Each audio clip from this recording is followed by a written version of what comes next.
Eric Martinez, kasama natin sa hinaharap na kampanya. Please say hello to Eric Martinez.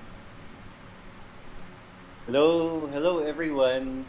Buti hindi masyadong maulan ngayon and medyo nakalipas na rin yung bagyo. Good evening sa lahat ko sa atin. Okay. Actually, kasama natin si Eric sa mga naging relief efforts natin nung um, kahapon, actually. Um, and siguro we can start with our observations, yung mga nakita, naramdaman, simula sa nung bumabagyo na talaga. Yung simula ng bagyo. Meron kang input? Yeah. Yeah, for me, very glaring yung amor ng public ng mga taga-Parañaque katulad natin, di ba? Nagmo-monitor tayo dun sa social media during the onset ng typhoon na ang daming mga humihingi ng tulong, right? And you would expect na alam natin based on the advisories galing sa pag-asa na medyo kailangang paghandaan talaga na maraming ibubuhos na hangin, maraming ibubuhos na ulan. Unfortunately, nung nandito na yung bagyo, parang wala tayong masyadong naramdaman na coming from the local government itself. Why can we say that? Kasi nga, parang tayo mismo yung nagtutulungan during that time. And we even heard reports na tinatawagan nila yung Parañaque hotline na we even shared yung Parañaque hotline because we want the LGU to be able to help ASAP. Pero parang walang sumasagot or nahihirapan silang makakonect sa mga kinakaukulan, whether barangay level or sa city hall level, right? So for me, that's a takeaway that I would share with everybody na hindi sanay na tayo medyo na 'di ba na hindi natin masyadong maaasahan yung mga local officials sadly, pero sana nandun pa rin yung wish natin na sana nag improve, sana we're learning from the experiences nitong baha sa Parañaque na alam natin is a perennial problem. Well, siguro yung una is gaano katagal pa at karami pang pagkakataon ang kailangan natin para matuto. Mhm. 2024 na at ilang bagyo na ang nakalipas at lahat-lahat. And hanggang ngayon, wala pa rin preparedness, wala pa rin nakahandang kahit ano. Alam naman natin na sa Parañaque may mga areas, may mga lugar na talagang binabaha. Alam na naman natin yan. As in, matagal na. Ilang taon na ang nakalipas. Pare-pareho mga problema. Una na siguro, masasabi natin drainage.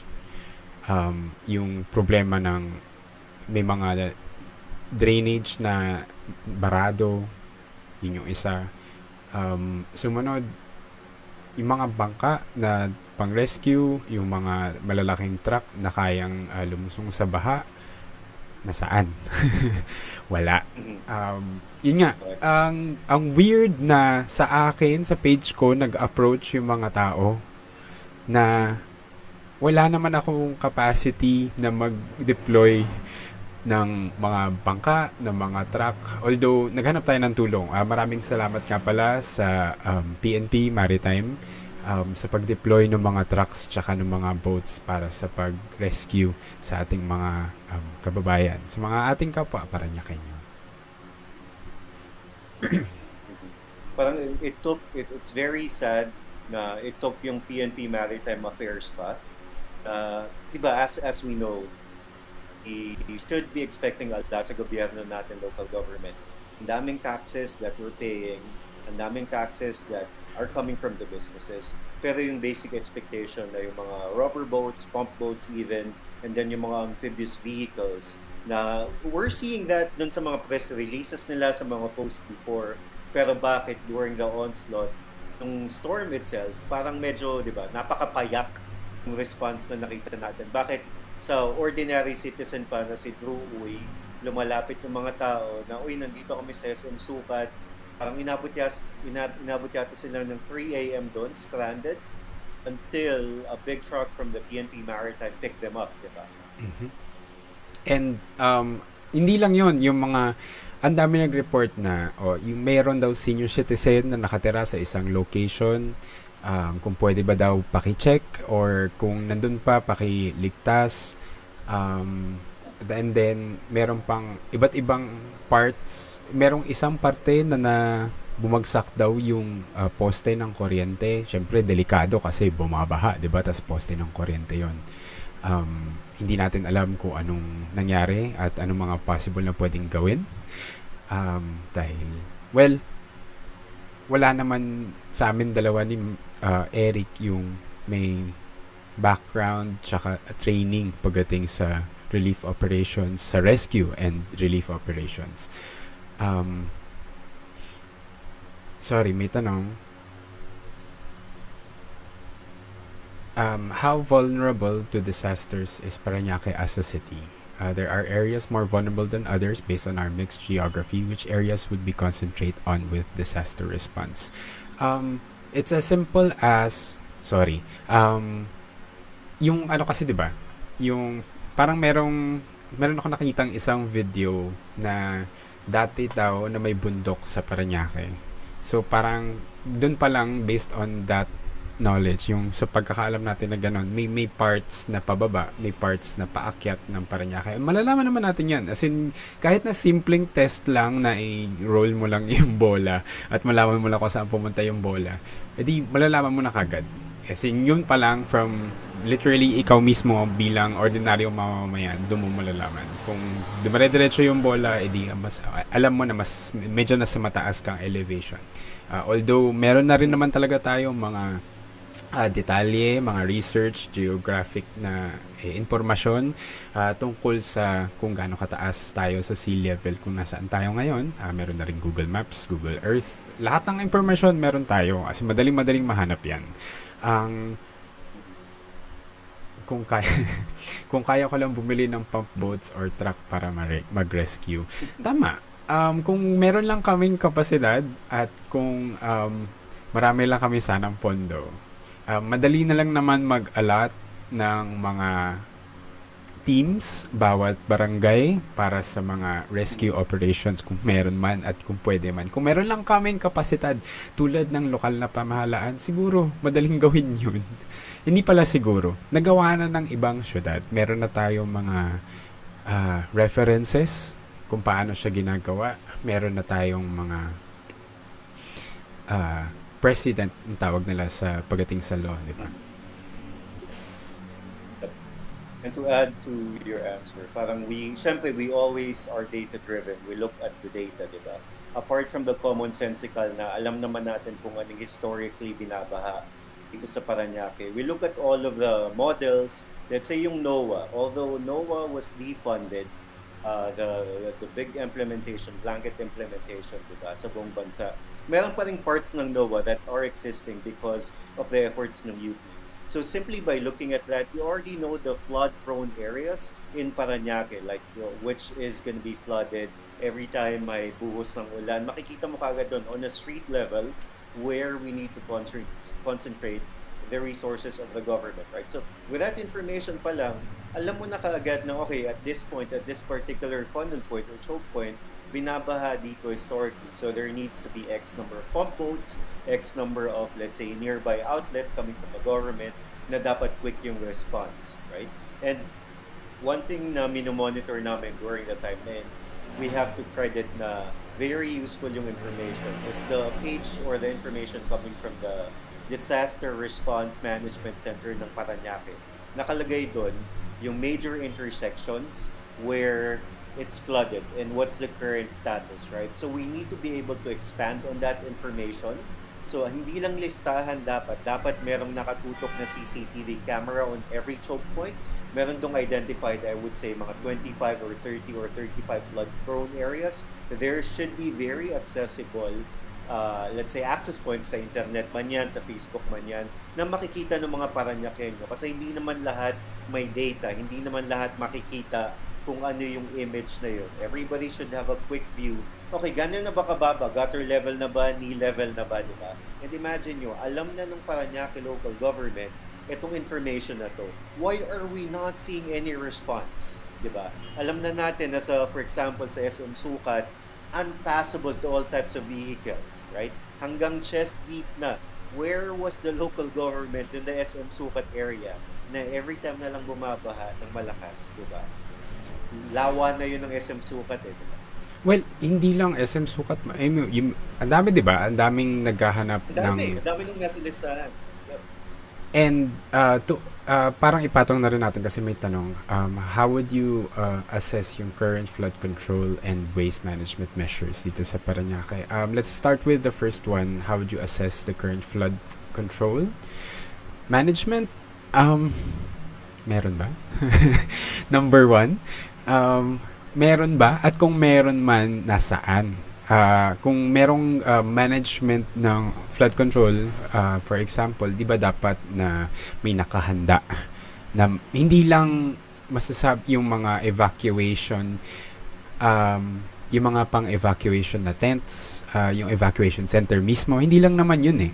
Lahat yung kung paano mo sila ililigtas galing sa baha mismo, kung nasan sila nang galing sa bahay, papunta dun sa evacuation at yung evacuation ba merong nakahandang mga pagkain, gamit, yung lalo na yung may naghanap ng kumot sa amin para dun sa mga evacuees daw kasi nilalamig daw sila. So bakit walang handa kung meron man? 'Di ba? At kung meron man, hindi ba dapat proud kayo bilang isang pamahalaan na parang meron kami, handa kami, ito ang mga gamit namin, ito ang mga hinanda namin para sa bawat Parañaqueño, for example. Hindi ba? Hindi ba dapat ganun? So, all in all, I would say wala. Waste management, mahabang usapan pa yan kasi may 'di ba yung simula pa lang may nangyari ng pagpapalit ng management from dating Lionel management, waste management to iba na ulit. Mahaba-haba bang usapan pa yan. For now, dito mag-focus po na tayo sa topic nitong I guess risk disaster reduction management if ever kung meron man. Meron ka ba idadagdag, Eric? Yeah, for me, ang nakikita natin like majority of the projects, medyo band-aid solution, di ba? Knee-jerk reaction. Pag may nangyari na, saka lang re-responde yung local government, right? Pag pinahan na, okay, pupunta kami bukas, maglilinis kami ng silt or whatever, pero walang preventative measures, right? From all of the money that we are spending, quote-unquote, kasi alam natin bilyones yung ini-spend sa flood control project, why can't we come up with something na prevention rather than quick wins after? Kasi kung if you're doing it after, it's already too late, right? You need to be able to do projects way in advance. Diba? For example, punta tayo sa maliit na example. Maliit na example sa Pasig, meron silang readiness kit for disasters, right? Kada Pasigueño or majority of them, meron binigay na kit. Walang pangalan ni Vico, walang mukha ni Vico, but these are just in preparation for the usual disasters they already know are gonna happen. Flood or malakas na ulan or whatever it is, may mga gamot, may mga first aid kit, lahat sila binigyan yan coming from their own pockets, right? Now, you think bigger picture. If you think bigger picture, you need to be able to parang prevent yung pagbabaha in the areas na na binabaha, right? So these are big ticket items. Pero think about Japan. Japan is not immune to flooding. Malala din yung mga storm surges doon, malala din yung typhoon nila every now and then. But they have the political willpower and the gravitas, yung lakas ng loob na mag-invest sa big ticket projects, right? What am I talking about? In Japan, you have very huge parang underwater deposits, huge underwater caverns wherein parang you wouldn't even think na mapupuno siya dahil several stories high siya below. Pero they invest on that so that when the 100-year flood comes or the 50-year flood comes, dun pa lang mapupuno yun and that's the only time they're gonna use it. But they know it's well worth the investment. Diba? So, imbes na dun tayo sa band-aid solution na after na nung sakuna, after maglilinis kami, after magde-dredging kami, after may gagawin kami, dun tayo sa preventative. Dun tayo sa long term hindi lang iniisip na, okay, ito gagawin ko para maalala ko ng mga tao. Exactly. Ginagawang opportunity siya para maalala sila kasi parang dinaan muna na, oh, nahirapan, oh, ito, tulong. At huwag mong kalimutan kung sino yung tumulong. Ito yung pangalan ko, nakapaskil dyan sa plastic, nandyan sa envelope, Mm. di ba? Tapos may handshake, may photo op pat, lahat-lahat. Yun yung ginagawa, yun yung kinaugalian kasi mas madaling maalala sila. Pero syempre, sana ma-realize din ng mga tao na sino ba ang talagang dapat na pinasasalamatan. Hindi ba yung mga nasa gitna ng rescue operations, yung mga talagang nandun sa labas, yung mga nagda-drive ng truck, yung mga nagda-drive ng boat, at kung meron mang helicopter, kung mayaman yung city, yung nagda-drive ng helicopter, yung magra-rappel pababa ng helicopter para saklolohin yung mga nasa baba. Hindi ba dapat sila ang pinasasalamatan, hindi yung mga nakasmile na lang at naka-aircon buong gabi habang yung mga kapwa nila binabaha, nahihirapan, hindi makauwi, 'di ba? Or minsan yung kunyari nasununggan na nga, wala, komportable sila. Natutulog na lang. Tapos ibababad niya yung mga taong kay duty nila na lumabas at iligtas ang mga tao. Ang kakapal ng mukha. Sobra, di ba? Well, Mm. sorry, ang dami kasing na-miss and skip na tanong. Some of the most vulnerable populations are informal settlers. However, madalas are often part of the problem and are settling illegally in the city. How would you deal with them as vulnerable population while holding them accountable? Well, one, um, hindi na uso yung kasi ginawa nilang solusyon dati na Band-Aid, bibigyan ng ticket, ng bus ticket, if I remember correctly, tapos papababalikin ko sa amang probinsya sila nang galing, di ba? Tapos may konting dagdag na parang gawan yun na lang or parang ano, yung iba parang sinabihan magsimula ka magbenta ng banana Q sa probinsya, parang ganun, parang nagbigay sila ng minimal amount para quote-unquote magsimula sila ng negosyo sa ibang sa probinsya, pabalik sa probinsya nila. Meron mga ganun. So, ang ginawa nung iba is binenta yung ticket tapos nagstay na rin lang dito. Tapos sinubukan din naman, pero yung iba, syempre, hindi naman lahat nagsasaksi. Number one would be to actually create an environment or gagawa ng pabahay. Hindi naman kailangan na medium rise, low rise lang. Sapat lang na maka-house tayo ng mas maraming Parañaqueño as possible in one location, in multiple locations actually, and hindi lang siya yung pabahay lang sa baba. Syempre gagawin nating commercial area kung pwede, multi-purpose. Bigyan na rin natin ng pagkakataong mabuhay sila ng ayos at payapa. Bigyan din natin ng siguro basketball court, volleyball court, yung mga hindi naman siya necessity, pero pag hinanap mo in the long term, maayos silang namuhay, komportable sila, di ba? Parang hindi lang naman sa kanila, sa lahat naman ng Parañaqueño applicable to. Mhm. Where would I put the pabahay? Well, depending on which locations are owned by the government and that we can actually create one. Kasama na rin dito if malapit siya sa eskwelahan, kung meron. Kung malapit siyang, kung pwede, gawan din natin ng park, isama na rin natin, di ba? Isama-sama natin lahat, and hindi lang naman para sa kanila exclusively na gagamit, for example, yung park, yung basketball court or whatever, tennis court kung meron at pwede, hindi natin alam. Honestly, I don't know kung aling parts ng Parañaque ang owned by the government and can be repurposed, rezoned,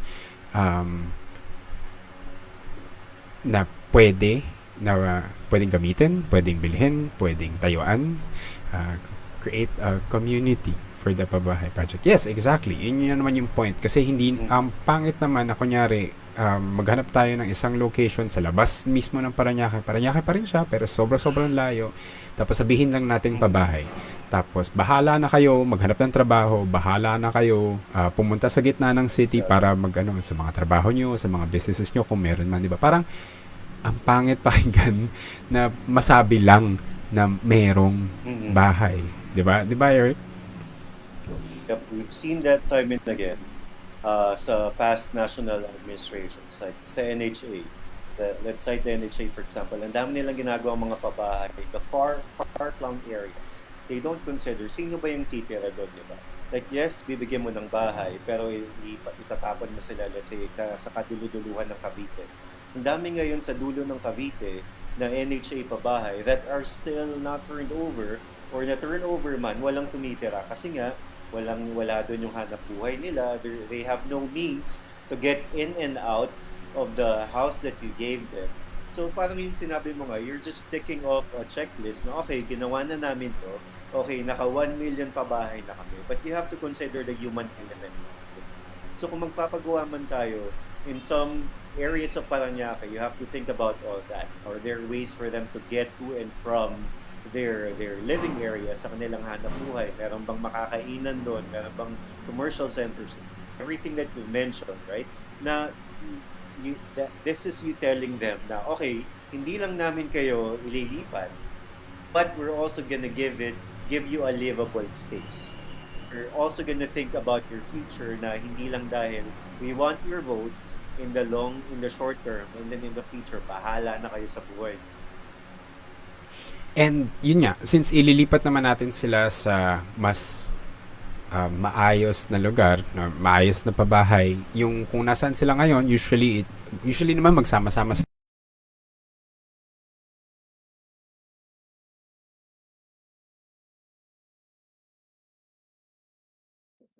Yeah, I can hear you, pero parang you're far away. Ngayon, okay na? Okay na. Ayan, Ayan, good. okay na. So yun, ang nangyari kasi is dilipat na natin sila. So, nandun na sila sa maayos na pabahay. And kung nasan sila nang galing, madalas, pagsama-sama naman sila eh. It's one big area na puro slums. Tapos, yun na yung second part ng project na parang after nila ilipat, yung kung nasan sila nang galing, yun din gagawin din pambahay. And then, basically, magiging cycle lang siya. Pero, iisa-isahin natin halos lahat ng mga kailangan. And yun nga, to make them responsible and accountable for it, either one, mga projects na galing sa gobyerno mismo, sila ang magiging quote-unquote hired, para, number one, masimulan sila sa negosyo or sa trabaho para mabayaran. Kasi hindi naman siya libre, di ba? Ang pwede natin gawin is, pwede sila mag-installment para dun sa pabahay para number one, malaman na rin natin na talagang gusto nila at maganda para sa kinabukasan nila yung pabahay na yon, di ba? And after that, or kung hindi man yung part siya ng trabaho sa gobyerno, negosyo, or part sa mga projects nang galing din sa gobyerno, ang gobyerno magsisimula. So, lahat-lahat, tayo rin ang nagbenepisyo kasi yung project natapos para siya sa Parañaque, galing siya sa mga Parañaqueño, 'di ba? So, yun lang. Honestly, madali lang yung solusyon sa mga problema natin. Basta pag umupo lang kayo at pag-isipan, marami tayong magagawa at magagampanan. And there has to be accountability from both parts, right? Part one, yung sa government, meaning sino yung kinokontrata and building all of the infrastructure, right? So there has to be accountability there and transparency para walang nakukurapat or SOP, right? And then second fence or second side of accountability, dun sa mga binibigyan ng pabahay. We've heard so many stories, bibigyan mo ng pabahay yung mahirap, right? Pero what are they going to do? They're going to sell that. Tapos babalik sila sa slums area, right? And then start the cycle all over again. Ihingi uli silang pabahay, ibibenta nila, or they're not going to do their part, right? So, the moment that you give it to them, they need to be accountable. Okay, alagaan mo yan. How are you going to take care of that? Bigyan mo siya ng trabaho tied up to the government or wherever it is tied up so that wala man siyang, maliit man yung binabayaran nyo on a monthly basis. They are proudly working for the installment or for the amortization. They are giving back dito sa pabahay sa kanila. And the moment that break that contract na hindi nila na-meet yung amortization schedule, hindi kinalimutan nila for a very long time, right? Or iniwan nila or binenta nila yan, dapat blacklisted na sila. Dapat there has to be consequences if you don't honor that commitment because the government did its part in giving a property to you para alagaan mo, diba? Exactly. Sorry, I missed the questions and comments. Ang mayor naman kasi ngayon di nakatira sa Parañaque. Ah. Ang alam ko kasi, Totoo ba? ang alam ko kasi, to the best of my knowledge or dahil sinabi sa akin, and ang galing na rin kasi ako doon sa Laguna kung saan merong mga prominent na Olivares na properties. Hindi po ba? So, malalaman natin kung saan talaga sila galing. Sorry, balikan natin yung isa sa mga unang questions. How did you guys meet? What do you guys like about each other? Parang ano ba to? First date? Parang meet cute lang. Ako, I'm gonna tell my part of the story. So, botante ako ni Drew nung 2022, right? When I first heard about him, alam hindi siya seryoso. Parang, hindi ba tong Drew na to? He's just some dude who wants attention, who wants, I don't know, some media mileage. Pero when I started to look more and more into it, na-share lang siya sa akin ng wife ko ngayon na, wait, there's this guy na parang he's progressive, he has new ideas, o hindi siya coming from a political clan, parang he's very idealistic. So I looked into him and then the more and more I followed this campaign, seryoso nga to This guy, this dude is walking around all alone, all over Parañaque, and he's proposing change and people are listening to him. So that's why I liked him. Ngayon 2025, I wanted to continue on the passion that we felt dun sa Lenny campaign or 2022. There was a lot of volunteerism, there was a lot of standing up for society. So ako, bilang part of that movement, I want to be able to follow that path na create na ni Drew. If Drew can do it, anybody should be able to do it. Drew is just one dude na hindi naman ganong karamihan yung kanyang kayamanan na itatapon sa pangangampanya. In fact, he doesn't have any materials and I fully espouse that. I fully believe in that as well. So, kailangan we build on that passion. We build on that idea na dapat low barrier yung pag-enter ng politics. Hindi lang dapat ruling class, hindi lang dapat yung mayaman, yung kilala na, yung sikat, yung pumapasok sa politika.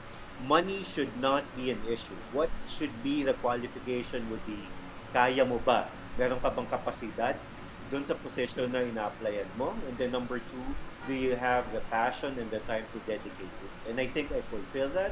And, I'm proudly following in Drew's footsteps. Okay. Ayun. Tapos, nagkape kami. Nag-usap kami, nagkape, tapos nag-file na kami ng certificate of candidacy. Yun na yung, ano tawag nila? Ship. Ano yun? Yung meet cute. Yun na yung meet cute. So yun, sa simula, syempre, parang, share ko na lang na yung sa simula nung campaign, nung ako lang mag-isa, parang, ako lang mag-isa nakatayo, tapos parang ang lakas-lakas ng hangin, kasi parang, ang sabi nga sa akin, yung parang, hala, mga Olivares yung kakalabanin niya. Mga ganon. So parang, alam mo yung, tinutulak ko yung lakas ng hangin, kasi gusto kong ipakita sa mga tao na, pwede, kaya, hindi, ang kailangan mo lang, sa totoo lang, para sa akin is naging tapat lang ako. As in, wala naman akong tinago. Binigay ko lang naman kung anong dapat na natatanggap natin, yung mga, actually, hindi naman siya bare minimum eh. Actually, mababa masyado kasi ang bare minimum natin. Yun yung problema. Pero kung bare minimum lang ang pag-uusapan, sana yung standard natin ng bare minimum, yung ibang bansa na progresibo din, na yung bare minimum nila parang akala mo binuhusan ng kayamanan yung Pilipinas. Yung ganon. Diba? May counselor team kayo. Si Eric. Right, so, may sabi nga dito, si Christiana, ang kakapal ng mukha. Yes, kailangan namin kapalan ng mukha namin. Hindi Proudly. tayo. Because, Hindi tayo makapal yung mukha. Pero oo, makapal mukha namin. Sorry. Kaya kami nandito. Kaya kami online. hmm, Sorry, balik tayo. Kasi isa sa mga malalaki at mabibigat na frustrations ko talaga, um, yung nangyari kahapon na habang nag-distribute ng pagkain, isa sa mga talagang nakakainis kasi number one, um, pinolitika nila yung pagkain na ino-offer sa mga evacuees. So, ang nangyari sa isang, hindi na natin sabihin kung alin, nangyari sa isa, um, nandun na yung pagkain, ang requirement daw is kung sino nagdala, siya yung magsandok para dun sa mga evacuees. Kasi daw, ayaw nilang galawin yung hindi galing sa mga kaalyado nilang mga pagkain. Exactly. That reaction, di ba? Parang, totoo ba? gusto mo bang tumulong o ano? Di ba?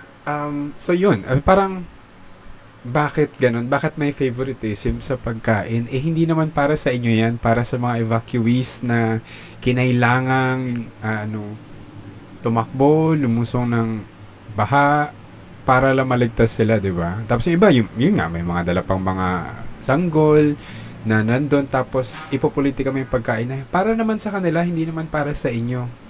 Hindi naman nila kailangan malaman na galing sa so and so um, official. Sige, wag na natin sabihin yung position kasi alam na natin yung pag sinabi natin yung position. So, mas ang kailangan lang naman nila is mag-survive sa isang araw. Okay na. Kasi, yun nga, matapos nung, actually, kahapon din pinauwi na sila kasi hindi naman na bumabaha. Um, ayun. And then, yung sa isa naman, parang alam ko yun. Yung sa isa naman, okay, nagsaserve or may nagpa-serve ng pagkain. Okay. And then, ang nangyari is pinatigil yung pagsaserve nung pagkain na dala namin kasi yung pagkain nung isa, medyo mataas ang position niya, isuserve naman. Tapos, may pasigaw ng pangalan nung kung sino man yung nag-serve, number one. Tapos, naka-uniform na, sabihin ba natin yung color? Naka-uniform sila, nakapaskil yung mga pangalan, yung mga lahat ng tumutulong magsandok at mag-abot ng pagkain. As in, naka-uniform sila. Tapos, hinarang yung pagkain na dala namin para lang ay pakita sa pictures na pinilahan yung pagkain na dala ni blank. Di ba? So, parang nakakapagod. Hindi siya Parang, green. Ibang color. Yung isang color pa. Hindi yung green. Yung isa pa. hindi yung green. Okay. Okay. Parang di ba, sila na nga yung nabaha. And you're even putting them down even more. Right? Nasalanta na nga yung tao and you're going to use them pa for your own political propaganda. Ang sad. Exactly. Tapos, yun nga. Ang mas nakaka-frustrate pa kasi parang mayroon nagpadala sa akin ng picture na sa page ni okay lang naman sabihin, page ni Mayor, kung nasaan siya habang kasama namin yung sorry, o nga pala, thank you nga pala sa Angat Buhay Parañaque, mga Youth for Lenin Kiko sa pag-coordinate. Kasama namin sila nung umaga ng Palugaw. Maraming salamat nga pala. So, ayun, habang nagko-coordinate kami nung umaga, may nagpadala sa akin yung kung nasaan si Mayor currently. So, nandun siya sa air-conditioned room, may kausap na mga pastor, nagpapabless kasi most likely kasi parang promise siya na siya yung iboboto nila ng congregation. I'm not sure if that's how it works, pero yun yung assumption. And then, tsaka na lang, tanghali na nung lumabas sila ng kapatid niya para magpa-picture, nag-aabot sila ng envelope dun sa mga nasalanta. And then may kasama pagkain, of course, may picture-picture, smile-smile, handshake-handshake, paikot-ikot. That's it. Pero nung kinagabihan, yun nga, tayo yung nagsascramble. Maraming salamat nga pala. Pwede ko ba sabihin? I don't know if pwede kong sabihin yung pangalan niya. Sige, yung tinawag niya na lang na tulong. Maraming salamat po sa mga nag-rescue, sa mga nag-deploy ng mga trucks at saka yung mga boats. Kasi, yun nga, isa pa, sa isang barangay na binisita ko, ay, hindi ba naka-envelope yun? Nakaharap-harapan na pera ba yun? Hindi, sorry, yun pala yun. So, harap-harapan na pera pala yun. Sorry, balik tayo. Kasi yung isa sa mga napuntahan nga namin ni Youth for Learning Kiko was yung barangay. Nung nakita ko sa likod, may isang boat na may motor na meron naman pala yung barangay na yon na boat na pwedeng pang rescue, pang deploy. Pero makikita mo, tuyong-tuyo yung boat. Hindi siya ginamit nung gabing yun. Nakaka-frustrate, diba? And on that note, we can talk about Pinoy resiliency then kasi that's one of the topics we wanted to touch Yes. upon, right? Parang ano lang yan relationship eh. If you don't demand more from your partner, in this case, yung public government officials natin, wala talaga silang ibabalik sa'yo, right? So we should not be happy na ito lang yung binibigay sa atin. We should not be happy na, binigyan naman akong 500 ni Mayor, ni Gov. May mga nag-viral pa nga na memes or pictures like in Camarines Sur, they were hardly hit. Yung governor nila or congressman, nasa ibabaw ng pump boat or boat, was it? And then Surfboard. Surfboard. Meron pang isa meron pang isang video na mas maraming tao siyang pinapamudmudan ng pera, right? And just think about the absurdity of the situation na nasa baha tayong lahat. Si Mayor nasa ibabaw ng boat na high and dry, literally. Anong gagawin ko dun sa 500 pesos mo or whatever that amount is, right? Paghihintay ako mag-subside yung baha na hindi ko alam kung kailan. Paano yung tubig, paano yung pagkain, yung immediate needs ko, right? Kasi nasanay na lang na yun talaga yung ginagawa nila during the election period, right? And but we demand from the government, which is not much to begin with, yun lang talaga yung ibibigay sa atin, right? So dapat, yes, Pinoys are resilient, pero we need to demand from our government. So, hindi lang yun laging fallback nila. Resilient naman yung mga Paranaque nyo eh. Resilient naman tayong lahat. Okay lang, bare minimum yun. Yeah, exactly. Actually, isang magandang example ng resiliency na nakita ko was naka full makeup siya. Nakaayos, as in maganda maayos, tapos naka sandal siya sa isang pillar, tapos yung baha hanggang bewang na, tapos parang siya, was todo pose pa rin siya, todo pa paganda kasi bumabaha na pero siya, glamorous, I guess. So yun yung we find humor sa mga most ridiculous things, pero sana hindi na siya i-glorify to a point where alam na natin or alam na ng mga tao na hindi, kaya naman ng mga Pilipino yan, babangon tayo bukas, ganyan. Bukas na lang, parang yun yung nandun na tayo nandun na yung nandun na mag-isip yung mga gobyerno, yung mga politiko, kasi alam na nila na kaya naman yan, tatawa naman yan sila pagkatapos ng bagyo, pagkatapos ng lindol, pagkatapos na pumutok si bulkan, ganito, ganyan, parang afterwards okay na ulit.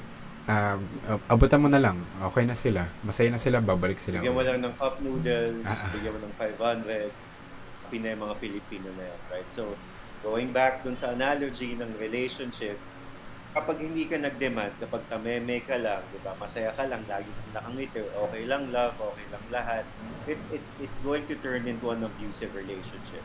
Pwedeng hindi physically abusive, pero yung mga needs mo, na kinikim-kim mo lang, nakangiti ka lang, walang mangyayari dun sa mga pangangailangan. Kaya sana, actually, hindi lang naman kami na tumatakbo. Pati sa inyo, sa lahat, sa mga mamamayan, lahat tayo, sana we demand na ayusin naman nila. Pagplanuhan naman nila kahit konti lang, pag-isipan man lang nila kahit konti lang yung mga project na hindi lang basta-basta Mount Footbridge, hindi lang basta-basta. Kasi, sorry, sobrang naiinis lang talaga ako sa basa-basang pa-footbridge na yan, lalo na yun nga, sa San Antonio, yung papuntang City Hall galing sa Sukat Road. Kasi, mababa yung wires. So, pag umuulan, lalo na pag umuulan, yung isang experience ko na umuulan, so nakapayong ako, tapos hindi ko na nakita. Eh, kung live pa yung mga kuryente doon, diba, nakuryente ako, hindi ko alam. So, natamaan ko yung mga wires kasi nakapayong. And, well, medyo matangkad din kasi ako, pero still, sana man lang pag-isipan, kahit konti man lang, kahit na makonsider nyo lang, importante ba number one yung footbridge? Number two, kung accessible pa siya sa lahat, hindi lang sa mga nakakalakad, paano pag naka-wheelchair, paano pag nahihirapang maglakad, mga matatanda, mga bata, mga gustong dala ng bisikleta nila, magko-cross lang, 'di ba? Sana in-include natin silang lahat sa plano. Hindi lang yung basta, okay, makakalakad sila from one point to the other. Project by Mayor, blah blah blah, and Governor, blah blah blah. Both magkapatid pa sila. Mm. 'Di ba? And Nakakapagod.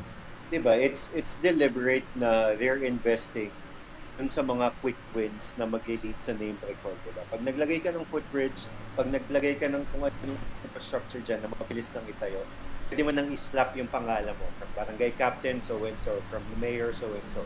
Pero they don't invest in the bigger ticket items na alam nila ay hindi ko ma-associate yung pangalan ko dyan masyado, right? For example, balik tayo dun sa flood control. If they were to build those deposits underground, that's going to take like decades to complete, right? So for them, ay hindi to walang ROI sa name record ko. Hindi ko pwedeng sabihin na 10 taon nyo pa to makikita. It needs to be an immediate, very quick na okay, ito yung record, right? And even investing in education. Nobody wants to invest in education, although there's an epidemic now. Kasi nga, hindi kita ng tao na project by mayor so and so, right? Kunyari, tinaasa mo yung sweldo ng mga teacher, binagyan mo ng allowance, gumawa ka ng maraming scholars, or in-improve mo yung, let's say, intangibles in education. Hindi mo pwedeng lagyan ng from project of mayor so and so. Pero you well know na, uy, edukasyon yan, napaka-importante niyan, pero that's why they don't want to invest in it, sadly. Well, to mention about yung pag-support sa education, yung mga graduation pictures, nakita mo no? Uh, Ay, mas malaki pa Yun, di yung ba, mukha quick ni wins, name Mayor record. kaysa dun sa graduate. So, meron namang investment sa education. Yun nga lang, medyo nandun na sa dulo, yung pag-graduate na nila para lang maalala, yung elementary tsaka yung high school, project yan lahat ni Mayor, tsaka ni Congressman, tsaka ni Barangay Captain, blah blah blah, tsaka ni Councilor, blah blah blah. Tapos, kailangan lahat sila. Literal yung gym, um, so, titingin ka sa pillar, yung magkahiwalay na project, yung court mismo, so project by blah blah blah, this mayor, that congressman. Tapos pag naging covered court siya, so ibang project na naman siya, so by blah blah blah, tapos minsan kasama si councilor. Tapos yung board at saka yung ring mismo donated by this mayor, that congressman, that councilor. And meron pang additional na quote-unquote priority project na pininturahan yung buong gym. So, kanya-kanyang quote-unquote project siya, hiwa-hiwalay. 'Di ba? Ang galing. Para lang may tigi-tigi isa silang pangalan. Galing talaga ng Paraguay. Diba? Pwede namang all coming from the people of Parañaque. Ideally, if we take out all of the individual branding ng mga politicians, easily milyones yung masisave ng ating local government. Pero, and I, I have to mention this, may nag-send ng kwento dun sa page ko na meron naman daw na ibigay ng mga benefits, pero yung trade-off, apart from the slogans, apart from the names being slapped everywhere, andun lagi yung politiko. Whether graduation man yan, or whether inauguration yan ng kung anong allowance o pamumudmud ng ayuda, let's say merong event that takes like 3 hours, half of it would be speeches ng mga politicians. Easily more than half or half. O nandito si Mayor, di ba? Nandito si Konsehal. Speech muna, speech muna. Picture, picture, clap, clap. Di ba? Rather than getting to the meat of the program. So mas importante pa na pagsalitain si Mayor para sa quick name recall that we keep talking about. That's why they don't want to invest in long-term solutions. And dagdag na rin natin yung mga, well, hindi naman siguro kasalanan nila, pero nalilate sila, 'di ba? Tapos hindi magsa-start yung ibang mga program pag wala sila, or hanggang sa hindi sila yung um, naglalakad sa harap ng lahat ng tao at kumakaway at nakikikamay. Merong mga ganong mga programs na hinintay pa talaga sila. Kapagod. At saka kasi, yun nga, nung nag-ikot kami ni Eric nga pala, gusto lang namin malaman ng lahat na actually, marami sa mga kapwa natin ang hindi alam na malaki ang pagkukulang ng gobyerno sa kanila. Lalo na sa mga seniors pataas, masaya na sila sa pailaw ng streets, may CCTV, okay na sila dun. Natatanggal yung mga basura or hinahakot yung mga basura, okay na sila. Tapos, tsaka na lang nila marirealize na may pagkukulang sa gobyerno pag tinanong namin yung tungkol sa gamot, pa-ospital, tsaka yung overall na healthcare, yung kalusugan nila. Nung tinanong namin yun, tsaka sila napahinto. Parang napaisip sila, parang wala. Or kung meron man, kunyari, yung gamot, usually, di ba, pag maintenance, nasa 5,000, 6,000, minsan 10,000. Tapos, ang iaabot lang ng gobyerno kung meron man, sabihin na natin nasa 3,000, 2,000, nung 10,000 yun. Or minsan kalahati, umaabot sa kalahati, minsan, di maganda, pero kalahati pa rin yun. Madalas, hindi naman nila afford kung meron man. Kasi, tulad ng alam niyo nakausap natin, meron siyang, yung nanay niya na ngailangan ng gamot, tas may anak din siya. So, parang ang hirap, di ba? Nagja-juggle ka ng expenses ng isang senior, tapos isang, below 5 years old yata yung sinabi, 4 years old, parang ganun. So, ang hirap na bibili ka ng gatas, bibili ka ng gamot, bibili ka ng maintenance, bibili ka ng diaper, na ikaw lang, or kayo lang ng asawa mo, tapos wala man lang tinulong sa gobyerno. Take note, sa ibang bansa, 100% free na ospital. Kung meron mang charges yung dahil lang gumamit ka ng, I don't know, something na hindi halos kinakount. Kunyari, toothpick. Piso. Ganun. Diba? Diba? We're under no illusion na parang, let's say, kung manalo yung mga tamang tao, for example, padaring kami ng Blue, it's gonna be like 100% universal healthcare dito sa Parañaque. No, diba? It's a system. There has to be like incremental differences. Pero us running in this election, so ito yung pagkakataon namin na pakita sa mga tao, uy, pwede naman palang mag-demand more from the local government.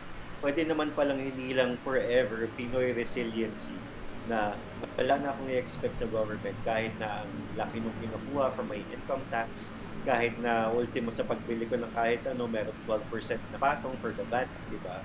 For giving something, dapat meron ka rin i-expect pabalik. Hindi lang yung mga pailaw, hindi lang yung mga bare minimum na paghakot ng basura, di ba? Just compare kung anong nagagawa ng ibang bansa or ibang mga cities dito sa Pilipinas, bakit sila kaya nila yun? Bakit tayo, yung Parañaque, again, we're gonna keep saying this, isa sa pinakamalaki yung nahakot na buwis coming from the different businesses that we have. Pero bakit hindi natin makompare natin yung sarili natin sa Makati? Hindi natin makompare yung sarili natin sa Pasig? Hindi natin makompare yung sarili natin sa Quezon City, or and we know hindi sila perfecto, pero ang daming na ibibigay ng local government sa kanilang mga mamamayan. Kung alam nyo lang kung ano yung mga posible sa dami ng funding na nakakuha ng Parañaque, sa totoo lang, hindi na dapat nagiging problema ang OSPAR. Hindi na dapat nagiging problema ang actually yung kahit na sabihin na lang nating simpleng problema ng kuryente at tubig. Kunyari, mag-announce si Maynilad na sa araw na to merong inaayos na ganyan-ganyan. Kasi dinaan na to sa akin dati. Ang tinanong, hindi, naghanap sila kung pwede bang i-demand ng gobyerno, ng lokal na pamahalaan sa Maynilad, for example, na kailangan maayos, ganyan, or kayo maghanap ng solusyon. Technically speaking, according to yung sa tinanungan ko, hindi pwede mag-demand, pero dahil public good yung binibenta ng Maynilad na tubig, meron kang kapasidad na ask for proper transparency kung paano nila, ano nangyayari, ganyan, tapos kung ano yung mga possible solutions, or kung pwedeng si Maynilad mismo ang gumawa ng solusyon. Kung hindi man, bakit hindi yung local government gumagawa ng solusyon? Alam nilang mawawala ng tubig sa barangay ganito ng 2 araw. So, bakit hindi nagde-deploy ng tubig, ng mga tangke, dun sa mga kailangan, di ba? And, ipatong mo na rin, what if pinalano na yan ahead of time na bawat barangay, let's say, lagyan natin ng tulad dito sa Tambo, di ba may parang may malaking tangke dito, yung dating ginagamit na pantubig sa area. Hindi na siya ginagamit, pero imagine if meron tayong ganong klaseng preparedness pagdating dito. Hindi lang siya dahil mapuputulan ng tubig or may sinaayos na pipeline, pwede rin during disasters tulad nung nangyari. Di meron tayong maayos, malinis na tubig na pwedeng inumin para sa lahat. Hindi ba? Hindi lang siya pang isang gamitan na dahil lang napuputulan ng tubig. So imagine na lang if pinalano lahat ng pwes ng possible. Kasi nangyari na eh. Alam na natin, naramdaman na natin yan. Parang for the last 30 years, ilang bagyo na yung dumating, nalindol na rin tayo, nagkaroon na rin ng ashfall, mga 3 beses na from, 4 na beses na from 1990, di ba? Yun yung una sa Mayon. And then, for me personally, kasi syempre before nun, di pa ako pinapanganak. So, from 1990 until now, di ba? Parang si Taal, si Mayon, yung mga ashfall dito, kahit na bihira siya, kung prepared naman tayo, kahit na sa mga possibilities na yun, at kung ma-apply naman yung preparedness na ito sa iba't ibang klaseng emergencies, bakit hindi? Di ba? Bakit hindi natin nagawa dati pa, kung dati pa siyang naging problema? Yung baha na lang, lapit-lapit natin sa dagat. Well, before reclamation, dagat yan dati, yun nandiyan sa may bandang Rojas Boulevard, di ba? So, ang lapit-lapit natin. So, bakit hindi natin nagawa na ng paraan dati pa? Even bago pa siya ma-reclaim. Bakit walang solusyon nun? Bakit hanggang ngayon walang solusyon, walang agarang pwedeng gawin ang lokal na pamahalaan para sa mga tulad na nangyari kagabi at nung maraming beses pa na nakaraan? Yun yung tanong. Amen to that. So parang ang nangyayari nga, like the volunteer network that we're aiming to launch, parang nagiging tayo-tayo lang.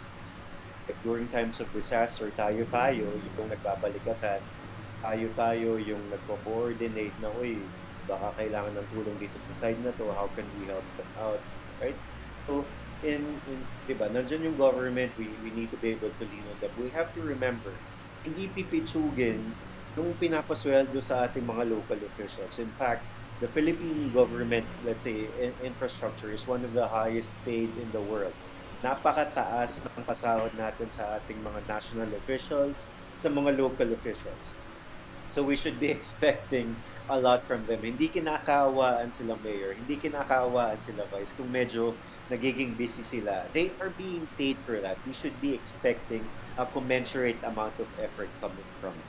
So, on that note, I think Drew, we can talk about more about yung tayo-tayo network natin para hindi lang tayo umaasa sa ating government, sa ating local government. Meron din tayong sarili nating effort na tayo-tayo mismo yung nagdadamayan, tayo-tayo mismo yung nagbabayanihan. Thank you, Eric. Actually, sa mga nagtatanong kasi parang gusto nila malaman kung paano, number one, kung paano i-pronounce kung tayo-tayo or tayo-tayo. The beauty of it is pareho. Pwede mo siyang gamitin pareho. Tayo-tayo, tayo-tayo. As, gawin mo siyang isang sentence, di ba? kung nais nyo makisama, tumulong, mag-extend ng tulong, or kahit na yung mga magdo-donate, kung nais po namin sanang gumawa ng isang volunteer network dito sa Parañaque simula nung nangyari the last time. Kasi parang ang ginawa namin last time, naghabol or naghanap kami ng mga taong may posibleng may kakilala, for example sa PNP Maritime, sa mga barangay, sa mga councilor, sa mga SK. Inisa-isa namin para maghanap kung sino ba may boat, kung sino ba ang kayang mag-deploy ng truck, kung pwedeng makaligtas sana sa mga lalo na yung mga hindi talaga makalusong tulad ng mga senior citizen, yung mga may dalang sanggol, di ba? So yun, sana masamahan nyo kami.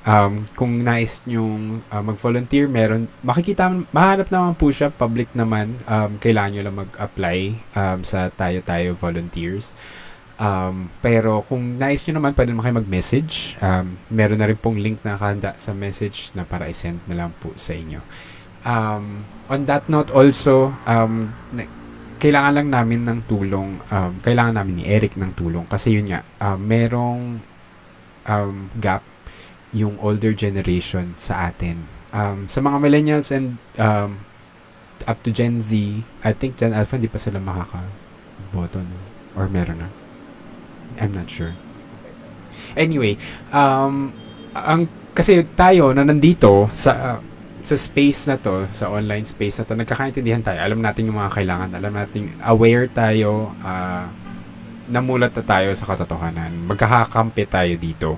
Pero ang nagiging struggle namin ni Eric is yung mga older generation. So, kung pwede sana, sa inyo, kayo, pakikausap po yung mga older generations na kahit hindi ma-fully realize, parang maging aware lang sila na malaki ang nagiging pagkukulang ng gobyerno at marami pa tayong pwedeng gawin at ibigay bilang isang gobyerno para sa Parañaque nyo.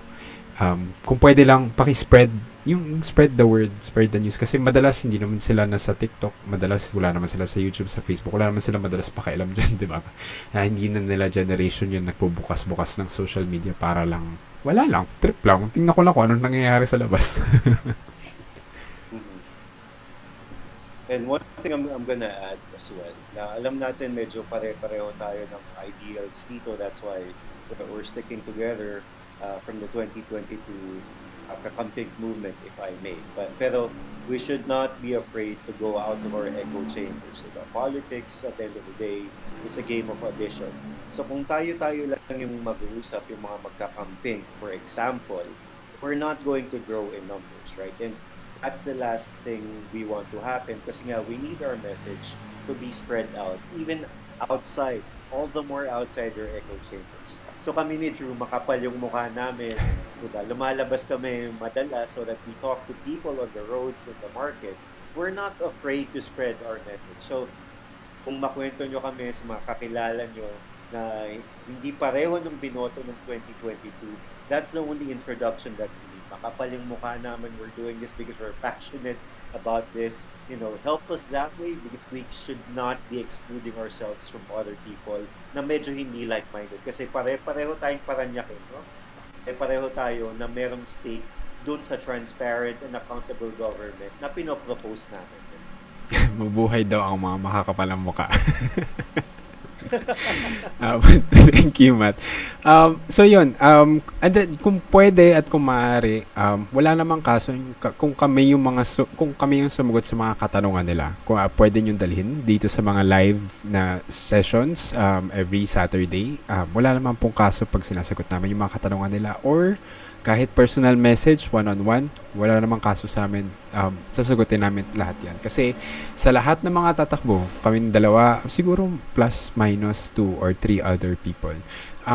Kami lang ang mga walang tinatago at walang kailangan itago. Kaya kayang-kaya namin sagutin lahat ng katanungan. Basta lang ma-realize nila na, ay, dapat pala sa buong buhay ko, ganito pala nare-receive ko, no? Or dapat pala ganito pala ang gobyerno, kasi ganun sa ibang bansa. Dapat meron pala tayong ganun, kaya pala natin ang hindi lang nila ginagawa. Pinipili lang nilang hindi gawin. mapaisip man sila na, ay, dapat pala yung mga public officials natin. Pwede mong tanungin ng harap-harapan dito sa Facebook, di ba? Na masasagot ka, black and white, yes or no, na just like regular people, gaya nila, na walang tinatago, kahit sino pwedeng magtanong. Hindi dapat na maraming mediator, hindi dapat lagi mong sagot, boss, sir, mayor, congressman, konsyal, kung ano man. We're just regular people na gustong makatulong sa ibang tao and we can answer you, we can help you anytime, diba?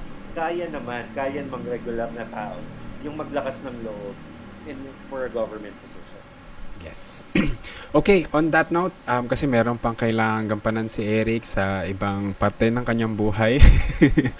So, maraming salamat po sa lahat ng nakisama at nakabilang. Good luck to both of you. Oh, thank you, Ellen. Um, sorry, nawala ako. Maraming salamat sa mga lahat na nakisama. Eric, final words?